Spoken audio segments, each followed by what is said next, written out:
யோசித்து பாருங்கள், திருமணத்திற்கு முன்பு உங்களுடைய கணவர்கள் எப்படி இருந்தார்கள் தெரியுமா?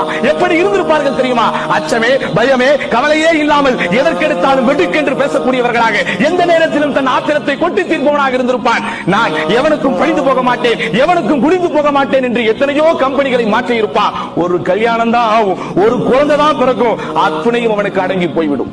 ஏன் டக்குன்னு வேலை போனா என்ன செய்யறது? அந்த பயம் எப்ப இருக்காது அவனுக்கு? திருமணத்திற்கு முன்னாடி இருக்காது. மனைவியின் ஒருத்தி வீட்டுக்கு வரதுக்கு முன்னாடி அந்த அச்சம் அவனுக்கு இருக்கவே இருக்காது. நான் உன் கம்பெனில வேலை பார்க்கிறேன், பார்க்கிற வேலைக்கு நீ சம்பளம் லா பாயிண்ட் எல்லாம் பேசுவான்.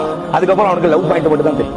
அதனாலதான் ரசூலுல்லாஹ் சொன்னாங்க, தஸ்ருஹு இதா நவர, அவன் பார்க்கும் போதே அவனுக்கு நீ சந்தோஷத்தை கொடுத்து விடு. படாத பாடுபட்டு கொண்டிருக்கிறான் இந்த பூமியிலே, அவன் அவ்வளவு கஷ்டங்களை தாங்கிக் கொண்டிருக்கிறான். அதனால் மேலும் மேலும் அவனுக்கு நீ கஷ்டத்தை வீட்டிலே கொடுக்காதே. தஸ்ருஹு இதா நவர, அவன் உன்னை பார்க்கும் போதே அவனுக்கு நீ சந்தோஷத்தை கொடுத்து விடு.